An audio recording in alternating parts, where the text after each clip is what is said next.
समर्थक गोलीबारी कर रहे हैं, ये ठीक नहीं है। ये बिल्कुल असत्य बात है।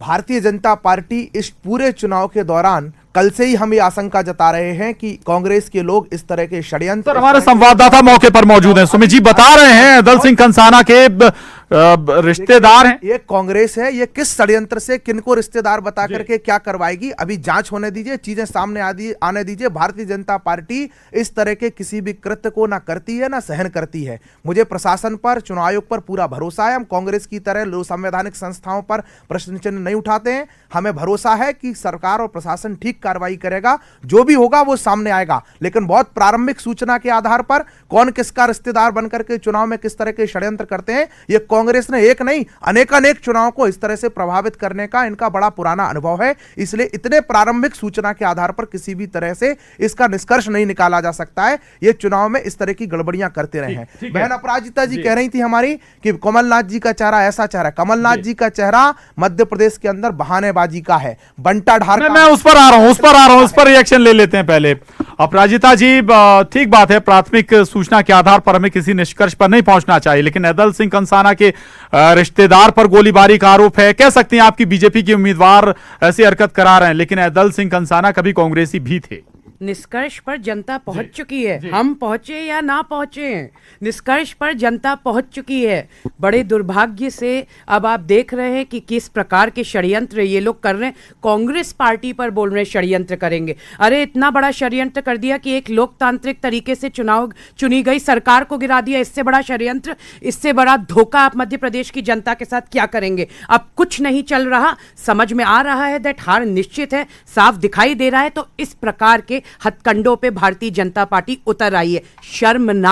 शर्मनाक कहूंगी मैं ये, एक लोकतांत्रिक प्रक्रिया से जिस तरीके से ये लोग। और बात करते हैं इंस्टीट्यूशंस की, भारतीय जनता पार्टी ने हर एक एजेंसी का यूटिलाइजेशन अपने बेनिफिट के लिए किया। आपके पास दोबारा आ रहा हूं। एक और चीज सुमित जी ने कहा, पर कोई कंटिन्यू करिएगा। मैं आ रहा हूं आपके पास। मेरे सहयोगी मनोज राठौर इस वक्त जुड़ रहे हैं, मंत्री महेंद्र सिंह सिसोदिया उनके साथ हैं। मनोज, क्या इस वक्त चल रहा है महेंद्र सिंह सिसोदिया के जहन में, मन में, चूंकि अब आज उनकी किस्मत भी ईवीएम में कैद हो जाएगी। मनोज,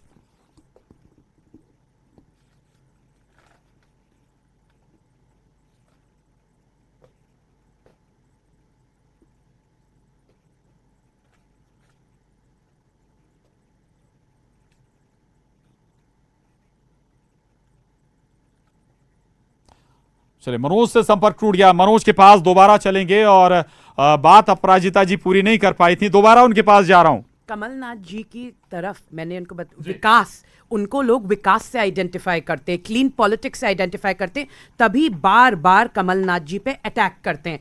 एक डेमोक्रेसी में इनएलिएनेबल राइट होता है कि हम अपना कोई भी पार्टी स्टार प्रचारक सुनी। आपने देखा इन्हें कैसी मुंह की खानी पड़ी जब सुप्रीम कोर्ट ने इनका, जिस तरीके से इनको बर्खास्त कर दिया गया इनका निर्णय। कमलनाथ जी के पीछे पड़ने से ज्यादा जनता के लिए काम नहीं। चुनाव आयोग ने जो दर्जा खत्म किया था वो बीजेपी ने नहीं किया था। ठीक मैं आऊंगा, आपके पास आऊंगा। मनोज हमारे साथ एक बार फिर जुड़ गए। आप दोनों को रिक्वेस्ट है, आप दोनों से। मनोज, क्या चल रहा है मन में इस वक्त महेंद्र सिंह सिसोदिया के? मनोज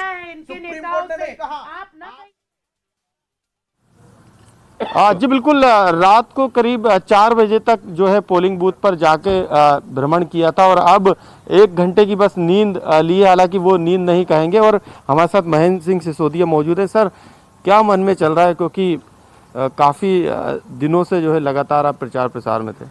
बहुत अच्छा लग रहा है और मध्य प्रदेश की 28 सीटों पे भारतीय जनता पार्टी की आंधी चल रही है और मेरी विधानसभा में भी ज़बरदस्त फूल का प्रभाव देखने को मिल रहा है। लोगों ने मन बना लिया है और रिजल्ट खुलेंगे 10 को। आप देखेंगे कि मध्य प्रदेश की अधिकांश सीटें भारतीय जनता पार्टी जीतेगी। कांग्रेस की सीट कही जाती है बमोरी विधानसभा को। कांग्रेस की सीट थी जब तक महाराज थे, जब तक कांग्रेस की सीट थी। आज महाराज भाजपा में है तो ये सीट कांग्रेस से परिवर्तित होकर भारतीय जनता पार्टी की होगी। एक बड़ा मुद्दा बमोरी का जो है वो पलायन का है। रोजगार के लिए लोग पलायन करते हैं। पिछले 10 सालों में कुछ नहीं हुआ यहाँ पे। ये आपको किसने कहा कि 10 सालों में कुछ नहीं हुआ? जनता बोल रही। जनता नहीं बोल सकती है, नेता बोल सकता है। अगर आप क्षेत्र में जाके भ्रमण करेंगे, हर जगह जगह सड़कों का जाल बिछा हुआ है, सब स्टेशन बने हुए हैं, 132 सब स्टेशन बने हुए हैं, आपके तालाब, सैकड़ों के तालाब में तालाब बने हुए हैं, कॉलेज भी सैंक्शन हो गया, ग्वालटोलिया बांध भी सैंक्शन हो गया, और प्रगति और विकास की तरफ बढ़ रहा है बमोरी। यहाँ तक पलायन की बात है, ये मैं मानता हूँ कि एक कोई उद्योग ऐसा आना चाहिए जिससे पलायन रुके। उसके लिए हम आगे प्रयास करेंगे कि इसमें कुछ न कुछ आगे बढ़कर हम उद्योग लाएं। आरोप लग रहे थे कई तरीके के, इतने में खरीद फरोख्त हो गई, लगातार कांग्रेस की तरफ से आप लोग पे आरोप लगाए जा रहे थे। आरोप लगा लें, 10 तारीख को सारे आरोप झूठे साबित होंगे, जो जनता जिताएगी फूल को। आपके सामने जो है वो केएल अग्रवाल हैं इस समय मैदान में। पहले भी 2018 के 2008 के जो नतीजे थे, उस लिहाज से आप क्या स्थिति देख रहे हैं बमोरी विधानसभा में? मैंने तो उनको 2 बार पटका है। एक बार मैंने उनको 18,000 से हराया, एक बार 33,000 वोटों से हराया, और अब की 60,000 वोटों से हारेंगे। अच्छा। और हो सकता है कांग्रेस पार्टी की जमानत जब्त ना हो जाए बमोरी में। बिल्कुल, ये थे महेंद्र सिंह सिसोदिया। और अब जो है 1 घंटे की नींद लेने के बाद अब जो है सिसोदिया यहाँ से जो पोलिंग बूथ है वहाँ उसके लिए निकल रहा है। तो उनका कहना है कि दावा है उनका कि 60,000 वोटों से कि आगे भी आपके पास आएंगे महेंद्र सिंह सिसोदिया। अपराजिता जी शायद सुमित जी नहीं सुन पाएंगे, लेकिन अपराजिता जी सिसोदिया कह रहे हैं कि आंधी चल रही है 28 सीटों पर, इस बार ऐसा ना हो कि जमानत जब्त हो जाए कांग्रेस की। आंधी चल रही है, तभी 28 सीटों पर आप देखेंगे कि कांग्रेस की विजय होगी। ये बहुत सबसे देश में मैं आज कहूंगी सबसे निर्णायक चुनाव है। ये उपचुनाव इसलिए हो रहे हैं क्योंकि जनता फिर से दिखाना चाहती है कि 15 महीने हमने जिसको चुना था, आप उन्हें नोटों की शक्ति से एक लोकतांत्रिक चुनी गई सरकार को नहीं गिरा सकते। आज भी भारत एक लोकतंत्र है, डेमोक्रेसी है, और यहाँ जनता की चलती है। आप जितना भी चाहेंगे अपने षड्यंत्र से, अपने मनी पार से, अपने नोटों से मध्य प्रदेश की जनता को खरीद नहीं सकते, विकास को नहीं खरीद सकते। कमलनाथ जी की सरकार वापस आएगी और मध्य प्रदेश फिर विकास की तरफ आगे बढ़ेगा। ठीक है, लेकिन आपको बता दें बमोरी विधानसभा के बारे में ही थोड़ा सा। दरअसल केएल अग्रवाल कांग्रेस की तरफ से हैं, जहां एक तरफ महेंद्र सिंह सिसोदिया भी कांग्रेस छोड़ बीजेपी में आए हैं दल बदल कर, वहीं केएल अग्रवाल का अगर जिक्र कर लें, वो भी कई दलों में रह चुके हैं और पूर्व मंत्री भी हैं केएल अग्रवाल। महत्वपूर्ण है कि भाई आंधी तो चल रही है, अपराजिता कह रहे हैं, लेकिन अपराजिता जी का दावा है कि आंधी कांग्रेस के पक्ष में है। देखिए, इनके दावे और इनके वादे, इनका कोई औचित्य नहीं है प्रशांत जी। ये झूठ झूठ झूठ बोलने वाले, बहाने बनाए, और बाद में हार जाएंगे तो कभी ईवीएम को दोष दे देंगे और बाद में कहेंगे ऐसा हो गया वैसा हो गया। मैं आपको बहुत स्पष्ट रूप से पूरा कांग्रेस के पूरे 15 महीने के कार्यकाल के इनके प्रमुख वादे कहनी थी। विकास का चेहरा, मैं कह रहा था बहाने का चेहरा है कमलनाथ जी का। बिजली क्यों नहीं आ रही? बोले इंस्ट्रूमेंट खराब है। भारतीय जनता पार्टी आ गई, बिजली आने लगी, इंस्ट्रूमेंट सही हो गए।